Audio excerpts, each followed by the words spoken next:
Hey everyone, and welcome to Almost Cancelled. I am Peter, that is Connor, and welcome to our final end of the year video, which by the time this goes up might actually be sneaking into 2017 because editing takes a long time.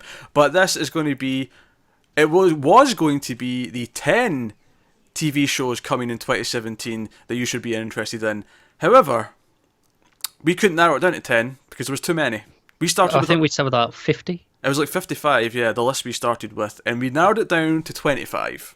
It's going to be a very brisk pace. We're just going to go through the 25 shows. A couple of qualifiers. We decided to avoid mentioning the obvious ones, the Marvel shows, your Star Trek, the stuff that you know about, the stuff that's already got trailers that are coming right at the start of the year.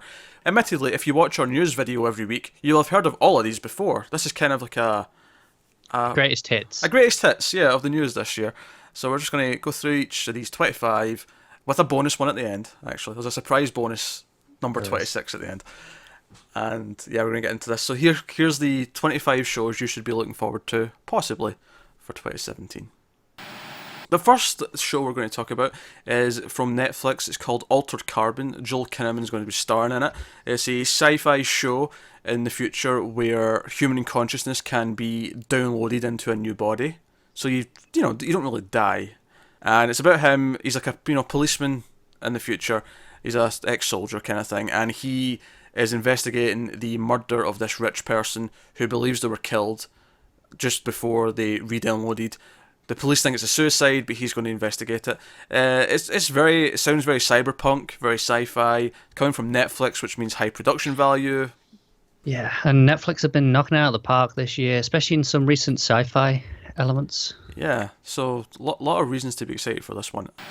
Next up, we have Relic, which is coming from Cinemax. It's a limited series again, 6 episodes, and Relic is actually killer spelled backwards, and that's like a hint of what the show is. It's a serial killer story told backwards. We find out who the killer is at the start, and we work our way back. This just sounds super intriguing. Yeah, it's such a unique structure for a TV show. I mean, I think you've seen a few movies that have done this, but I don't recall any TV shows having done this before. I wonder how close to that it's going to be. Like, is it actually going to be like Memento, where it's scenes told in reverse order, or will it be more? Will it be like bookends and it'll be like flashbacks going back the way kind of thing? Or I'm more inclined to think it would be each episode is still chronological for that episode. yeah, So like maybe it's like if it goes back a week each time and the episode takes place over that week. that could be cool. So obviously there's a lot still to learn about it, a lot still to know.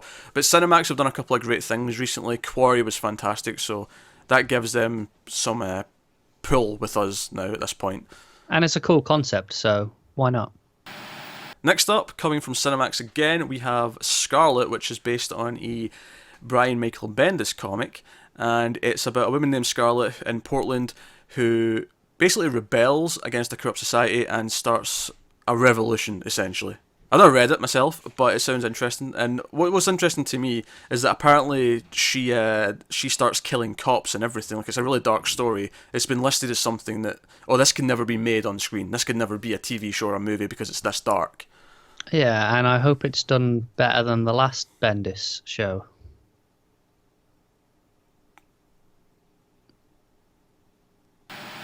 Next up, we have Dimension 404, which is coming from Hulu. It's an anthology show, it's science fiction, and they use some sort of weird wording to describe it. It's the feeling of being up at 3 a.m. and being on the internet kind of thing. Ultimately, it's a sci-fi anthology show where each episode's an individual story and will typically revolve around something to do with the internet or computers or that kind of thing. We know there's an episode that focuses on a matchmaking website or app, and we know there's an episode about a character finding a really obscure, weird arcade game in an arcade, and it's about the mystery of where it came from. That second one in particular sounds really cool, but obviously we're fans of Black Mirror. This sounds like it's going to be in a similar kind of vein, maybe with more of a pulpy spin on it. I'm pretty cool with it. Yeah, I'm really down for this because Hulu have got some money to put in some, quality looking TV, and it should be fun. Next up, we got Postal, which is also coming from Hulu. It's based on a comic, and this is about a town called Eden where criminals go to get a second start, a second chance, but their pasts kind of show up anyway and cause havoc.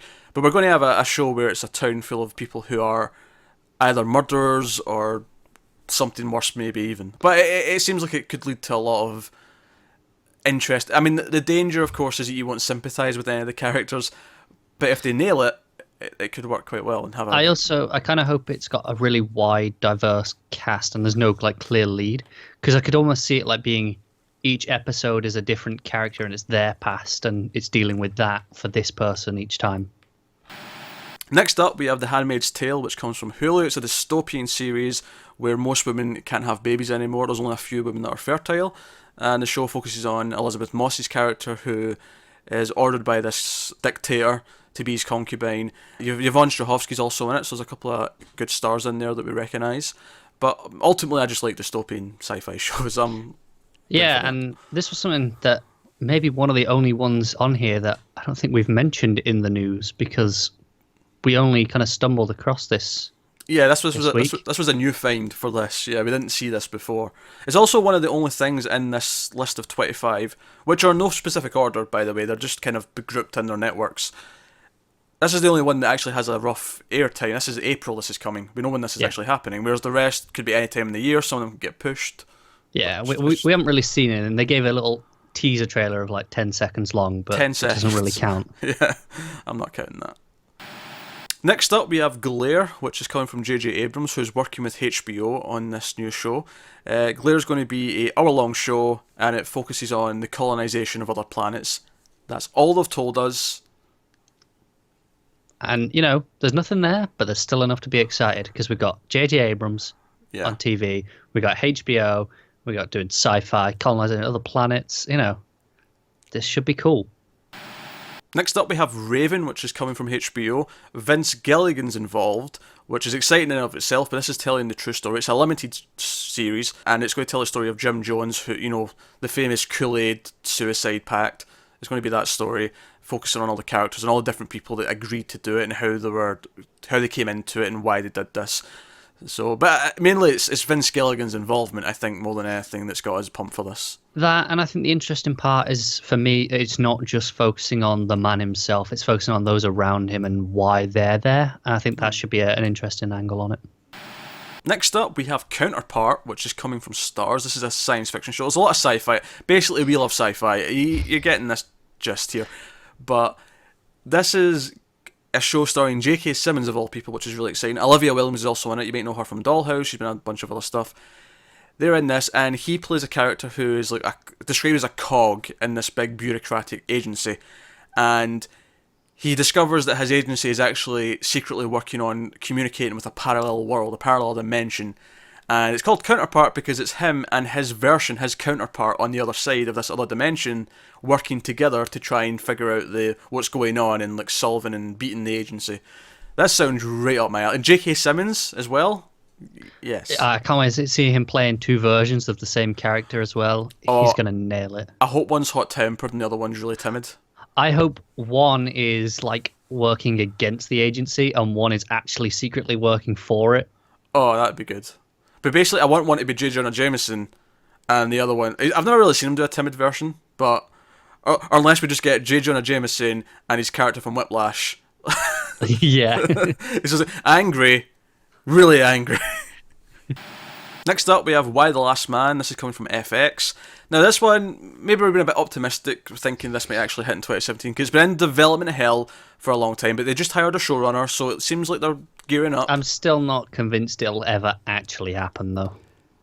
That said, I have read the comic in this case, which is based on by Brian K. Vaughan. It is very good. It is a road trip story set in we'll call it a post-apocalyptic world, but it's like a semi-apocalyptic world because only the men have died. All of the women are still alive, except one. One man named Yorick, hence the title Why the Last Man, but also the Y chromosome. You know, it's a very witty title, there's double meaning in there. Him and his monkey are the only males left alive on Earth, as far as anyone knows, and it's about the road trip to get him to a place to try and see if they can use him to repopulate the Earth. But it's a road trip, there's villains, there's chasing, there's on the run, there's conspiracies, all this stuff. It's a fantastic series. I recommend reading it, I suppose. I think for me, the idea I love is the end goal is essentially to get this guy to a sperm bank. It's more of a research lab where there's still scientists to work on things. But yeah. Whatever. I don't care. Next up, we have The Terror, which is coming from AMC. This is actually a really cool selling thing. This is going to be an anthology series where each season is its own story. And the first season of this is set in 1847, and it's following a fictionalised version of Sir John Franklin's lost expedition of the HMS Erebus and the HMS Terror.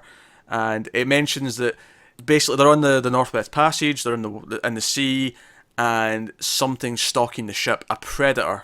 So it's a monster story. It sounds like it's going to be like Alien, but drawn out, but in the past, on like an old school ship rather than a spaceship, obviously. I'm down. Horror show? Yes. Please, more of. Thank you. Yeah, definitely. I mean, I feel like that's a big thing. Some of these lists, we've got a lot of horror and sci-fi, of course. But I also feel like something else about anthologies are a really big thing right now. Because they're realising if like just a standalone story that has a beginning, middle, and end, not drawn out. Don't get me wrong, I love season spanning epic tales. I love that stuff. But sometimes just a standalone story, beginning, middle, and end, works best. And the idea that this is going to be like a monster on a ship for 10 episodes, yes, sign me up. Yeah, and at sea as well. It's so atmospheric. Yeah, they could really evoke that feeling of being out, cold night, breath. Yeah, you can have a storm. Anyone who knows me knows I love a good bottle story, bottle episodes of TV, bottle movies where it's all set in one location. So the idea that they're all going to be in the one location the entire time, or two locations because it mentions two ships, or I don't know if it's maybe merging them for the sake of the story, so it's all one. They might do that. Obviously, there wasn't a monster really. Well, obviously, but so it's fictionalized anyway. But and they kind of get away with it because these ships are big. There's plenty of rooms that they can work with. Next up is Time of Death, which is an anthology series. Again, it's horror, it's TNT. It's coming from, this is meant to be part of their horror block, which we should mention should also include Tales from the Crypt, a new version of that series, but that's currently in a... The official word right now is it's delayed because of rights issues. It could end up being cancelled, which is a shame. Hopefully it doesn't drag this down with it. That would be upsetting. I would. But Time of Death is an anthology series, and it's a season-long story, with each episode taking you through a single hour of the night. It's all set in one night. It's real time, almost 24-esque in the sense that it's real time. Yeah, but I'm excited about this because they described this first season as a guy coming back to his hometown to exact revenge, and it's described as Friday the 13th meets Friday Night Lights. So the idea that we're going to have this serial killer running around all in one night in this small town killing people, if this is well done, I will be so into this. Yeah, because they did say that this season takes a lot from 80s slashers, which, if anyone knows Peter at all, they'll know it's possibly his favourite subgenre on Earth. Well, I don't know about that. I have a fondness for 80s slasher movies, yes. This is true. This is true. And if this can scratch that itch, I will be delighted. And then they did say next seasons will be different subgenres that we'll be exploring. So there's a lot to look forward to from this show, assuming it delivers on the quality that we're hoping for. Next up, we have the first in a long line of sci-fi shows because they have announced a lot that might be coming this year. So first up, we have The Haunted, which stars Lindsay Fonseca, and it's a ghost story about her and her three siblings coming back after their parents die, and they find out that, oh crap, her parents were into spooky stuff and there's spooky things happening and they have to try and figure it out together. Honestly, all these sci-fi shows are they could go either way. They could be bad, they could be whatever, but they all kind of appeal to our sensibilities. They all have the potential to be fun if they hit the right mark. Well, that's the thing, because we're fans of both sides of the sci-fi content market, because you have the more prestige side of things that, looks a bit better. Your Channel Zero, yeah, kind of thing. But then you also have the more kind of almost 90s-esque cheesy fun Winona Earp, for example. Yeah, and this sounds like it could very well be the latter. This could be the cheesy side of things, and that'd be okay as long as it's fun. As long as I like the characters, that could be good. But I think it's certainly something that we'll definitely be looking into when it starts. Next up, also from Sci-Fi, is Superstition, which focuses on a family in New Orleans who own the funeral home, and it's all about exploring the mythology of the supernatural elements in New Orleans. The raised graveyards, all that kind of thing, and they talk about exploring the rich history of unusual phenomena that's in the city. So it sounds like it could be, again, kind of fun. They mentioned there's also a villain, an ancient enemy called the Dredge. So this definitely sounds like it's going to be more into the cheesy side of things. But again, we're okay with that as Yeah. long as it's good. As long as it's fun, as long as it's good. I love a good spooky small town horror thing, even though it's New Orleans, but they seem to be playing up the locales more than, oh, it's a giant city. It's more, we know these areas. It's, it feels like the city will be a character in and of itself. And it gives it an excuse to do different sorts of stories as well, because there are, the different things that they'll be exploring. Next up, we've got an adaptation of Brave New World that Grant Morrison's working on with Sci-Fi again, and it's based on Aldous Huxley's novel Brave New World, which was published in the 30s, and it's kind of looking deep into the future, the new technologies we have, reproductive technology, sleep learning, all these kind of trippy science fiction, I guess we'll call it, which makes sense given that Grant Morrison's involved because he likes that trippy sort of stuff. It's very much. And, from the 30s, it's very much these classic ideas of things that might happen in the future. Now, this could be a trippy, mind-bending science fiction show, which could be great, could be bad. Again, we don't know.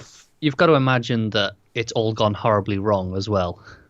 Like, there's all these things that should have bettered society, but it's usually these stories are a warning. Now, everything will go completely as planned, it'll be completely fine. It'll end in 10 minutes. Everyone lived happily ever after. The end. Dick. Next up, also from Sci-Fi and also Grant Morrison related, is Happy. He wrote the comic book that this is based on, and it follows a corrupt cop who's a drunk who turns into a hitman, and after a hit goes wrong, he starts having, shall we call it, visions of a tiny blue winged horse. Yeah, it's like, imagine a child's imaginary friend. It's quite small, just kind of floats and flies next to him, next to your head, and talks to him, and basically sends him on missions. You're a fan of this comic, which is why it made this. Very much so, yeah. Yeah. For me, it sounds like it might end up being just a kind of more demented version of Dexter, where instead of the dead dad, you have a blue winged horse. No, not at all. Okay. I mean, the mission he is on is a very specific mission, and it's kind of very Morrison-esque is the only way I can describe it. Right. If you've never read a Grant Morrison comic, you'll have no idea what Morrison-esque means, but just trust us when we say you'll assume he was on acid when he wrote it, is all I'm going to say. He probably was, actually, if you've heard some of the interviews with him. Next up, we have The Machine, which is the last of the sci-fi section of this list, which has been bigger than expected, admittedly. And The Machine's a story about artificial intelligence. It's set in the future, AI is a big thing, and it focuses on 6 characters who all interweave with their stories, and the description is very vague. It says they may hold the key to humanity's success or destruction. So I'm thinking they don't know which ones are good, which ones are bad. I'm thinking twists and turns. This one's a bit more vague than the rest of the descriptions for the sci-fi shows. But again, it's hitting the exact same kind of things that we enjoy in stories, and we like science fiction. And again, I mean, I guess the thing is, this one's based on a movie as well. So I mean, if you really wanted to know more, you could kind of go look up that, which is probably why there's a little bit less. But I'm always down for a good AI story. Next up, we got Transients, which comes from the CW. It's another sci-fi show. Again, showing our kind of taste and bias creeping into what we're picking here. So this is in the future when consciousness can be transferred from one person to the next. And we've kind of touched on that in one of the other shows earlier on, actually. But this is about a musician who finally gets the body he wants, but realises that there's side effects, that things aren't as smooth as ever, and that his life goes spiraling out of control, and even implies that maybe some of the memories of the original person might start creeping back in and that kind of thing. And it's that's the thing. It says the life and body that of the original person, so it's not like maybe something that is voluntary. Even could be a punishment. Maybe it was a criminal who was like, all right, now your body's getting used for this because you're sentenced to death, so we'll just take your body and give it to someone else. We'll just kill it in and of itself. It's going to be very much about identity and exploring what it means to be you and that inner conflict. I mean, this could end up being another show where it's a character who has the evil ghost telling him stuff because it becomes that from the voice from inside. It could be, but I'm more inclined to think it'd be less evil ghost, more just a struggle of who's who, where's the lines are blurred, and what distincts person from person. Admittedly, it's on the CW, which leans me to think it'll be more what I said because But that's the yeah, all easier right. thing. I forgot it was on CW for a moment. You're right. It's probably going to be a bit more dumbed down. But potential, which is what this list is about more than anything else, because some of these could end up being terrible, and that's okay. Next up, we've got A Midsummer's Nightmare, which, of course, is taken from a Midsummer Night's Dream Shakespeare story play, but it's going to have a twist on it. It's going to be an anthology show, so the first season is going to be that story, but it's focusing on a character named Elena, who's sort of invited out to this getaway in the summer, and it turns into, well, as you guessed, a nightmare. It says it's going to be deeply psychological. They mentioned that the dark force in the woods that's going to torment them is going to make them see things and go into their dreams and nightmares and that kind of thing. So it says it's going to be a psychological horror story, which is cool. It's coming from Lifetime. I have no idea what quality to expect. That's the thing that maybe worries me. Like, the idea sounds really solid, but then I say Lifetime, and I have no frame of reference to judge it on. Next up, we've got Mary Kills People, also from Lifetime. This is going to be a 6-episode first season, and it's about a doctor named Mary who works just in the ER during the day, but at night, she and her partner actually kills people, terminally ill people who want to die on their own terms. She helps them do that, referred to as an angel of death. So, and it's about her trying to keep that a secret and like mixing that in with her life. Sounds pretty cool. It sounds like, again, it could end up feeling very Dexter, although of course her mentality won't be as messed up as that, because it is a case of helping people who want to go. But it's mentioned that it's a darkly funny series, and that's kind of what I think interests me more, is that, we're going to go this with a bit of a comedy angle. Yeah, I feel like if you played this dead straight, it could be boring very quickly. Well, this will be boring, but I think it'd be very depressing, potentially. When I say boring, I just mean, okay, we get it. I feel like it's a very condensed idea, which is maybe why it is only 6 episodes, if for that side of things. But the comedy gives them a lot more leeway in what they're doing with it, I think. I do like the title. It's a very good title. It grabs you immediately, doesn't it? Next up, we have The Building, which is coming from Fox. Neil Gaiman's producing.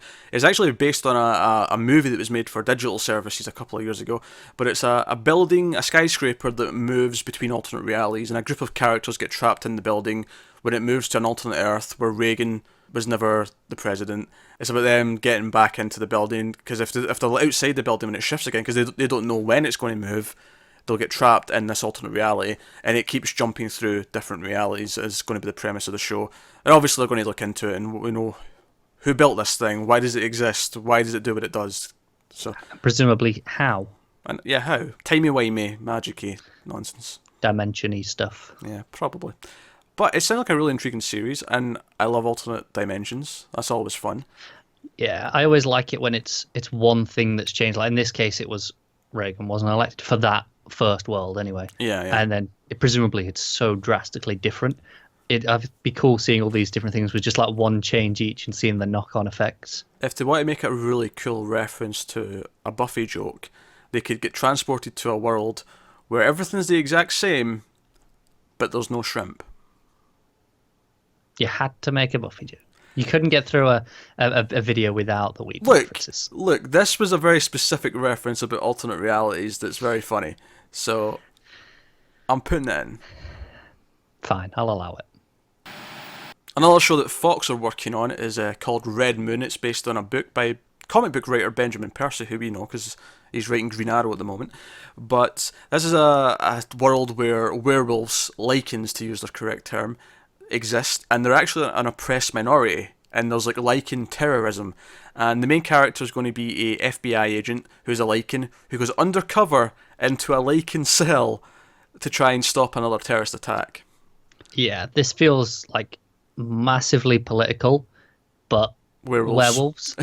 Yeah. And I mean, even if I didn't know this was Benjamin Percy who'd done this, he did some Green Arrow where he did a massive werewolf arc in that, so he clearly has fondness for the topic.